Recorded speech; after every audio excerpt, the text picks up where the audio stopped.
बिस्मिल्लाहिर्रहमानिर्रहीम। पिछले व्लॉग में हमने इस्लाम के लिए इल्म का होना ज़रूरी है उस पर गुफ्तगू की थी। आज मुस्लिम और काफिर का असली फ़र्क पर गुफ्तगू करेंगे। मैं तमाम अपने चाहने वालों और तमाम अपने भाइयों को अस्सलाम वालेकुम रहमतुल्लाहि व बरकातुहू। उम्मीद करता हूँ आप सब लोग खैरियत से होंगे। जब बरादरान इस्लाम हर मुसलमान अपने नज़दीक यही समझता है कि और आप और मैं भी ज़रूर यही समझते होंगे कि मुसलमान का दर्जा काफिर से ऊंचा है। मुसलमान को खुदा पसंद करता है और काफिर को नापसंद करता है। मुसलमान खुदा के यहाँ बख्शा जाएगा और काफिर की बख्शिश ना होगी। मुसलमान जन्नत में जाएगा और काफिर दोज़ख में जाएगा। आज मैं चाहता हूँ कि आप इस बात पर गौर करें कि मुसलमान और काफिर में इतना बड़ा फ़र्क आखिर क्यों है। काफिर भी आदम अलैहिस्सलाम की औलाद हैं और हम भी आदम अलैहिस्सलाम की औलाद हैं। वो भी इसी हवा में सांस लेता है और इसी हवा में खाता पीता है। यही पानी पीता है जो हम पीते हैं। यही इसी ज़मीन से निकलने वाला अनाज को खाता है जो हम खाते हैं और इसी ज़मीन पर बसता है। यही पैदावार खाता है और इसी तरह पैदा होता है और इसी तरह मरता है। उसी खुदा ने उसको भी पैदा किया जिसने तुमको और मुझको पैदा किया। फिर आखिर क्यों उसका दर्जा नीचा है और हमारा दर्जा ऊंचा है। तुम्हें क्यों जन्नत मिलेगी और उसे क्यों दोज़ख मिलेगी। क्या सिर्फ नाम का फ़र्क है? ये बात ज़रा सोचने की है।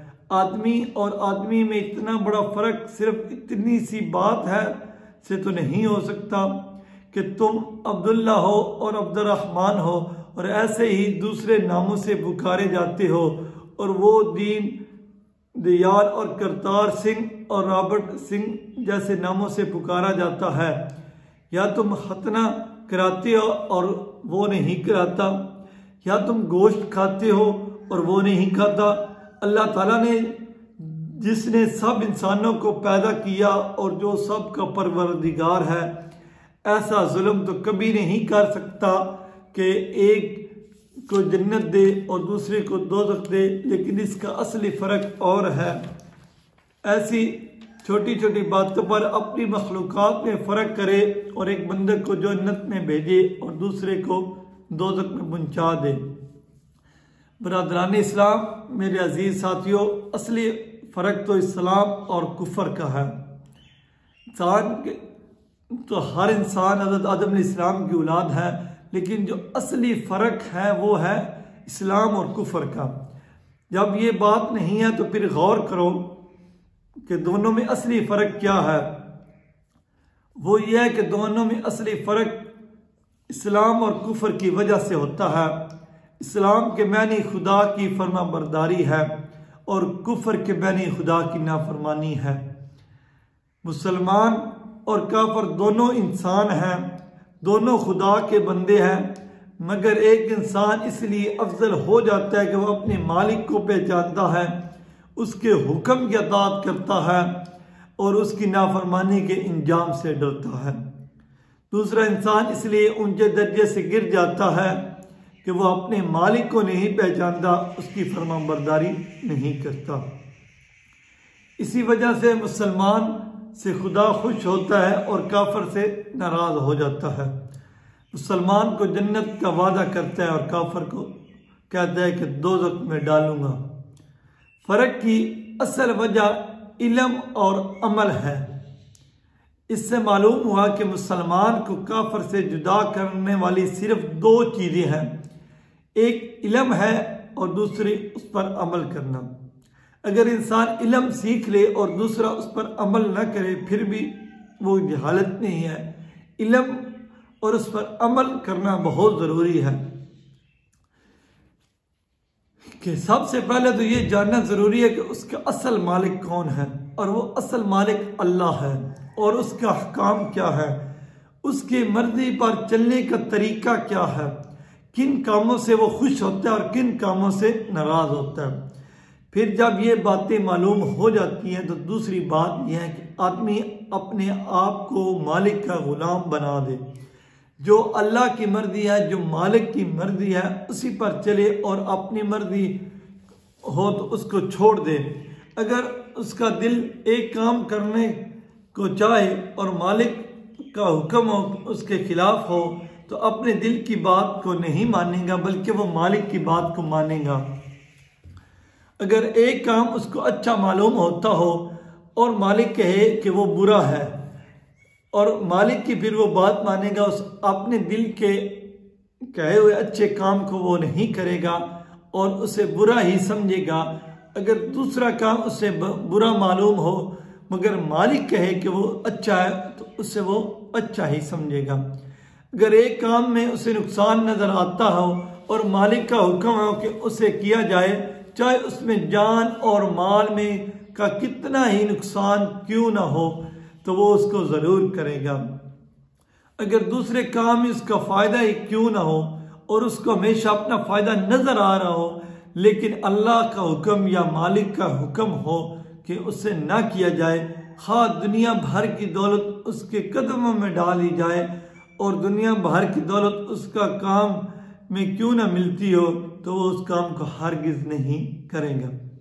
ये इल्म और यही अमल है जिसकी वजह से मुसलमान खुदा का प्यारा बंदा होता है और उस पर खुदा की रहमत नाज़िल होती है।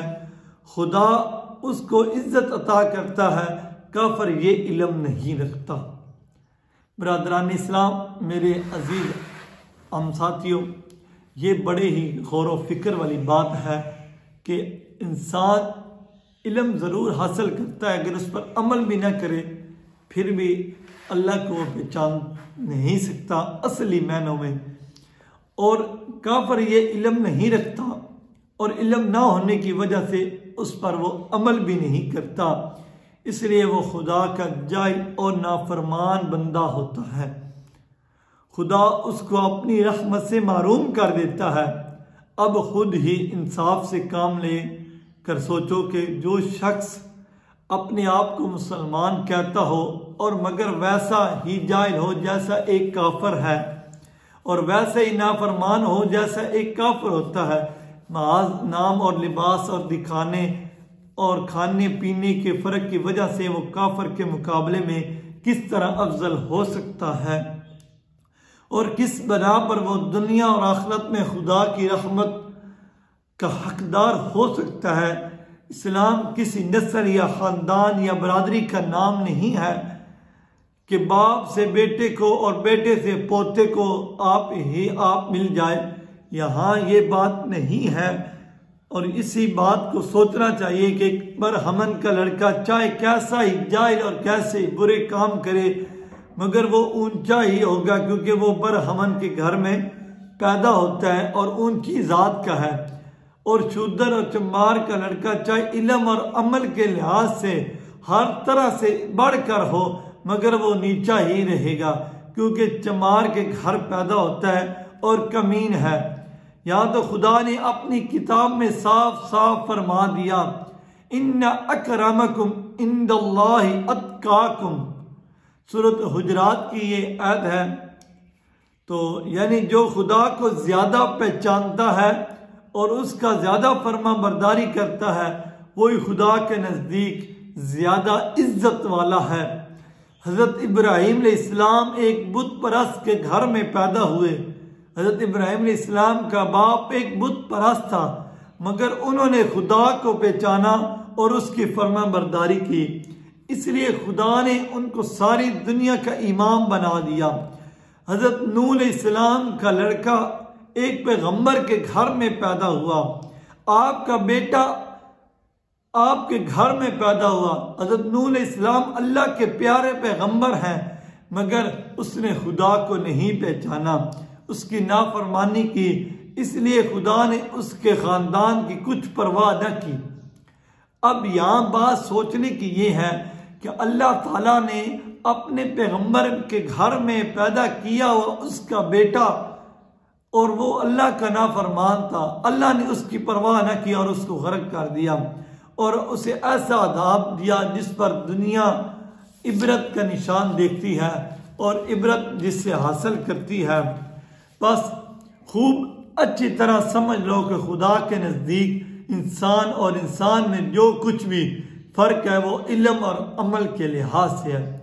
दुनिया में भी और आखिरत में भी उसकी रहमत सिर्फ उन्हीं के लिए जो उसको पहचानते हैं और उसके बताए हुए सीधे रास्ते को जानते हैं और उसके फर्मा बरदारी करते हैं।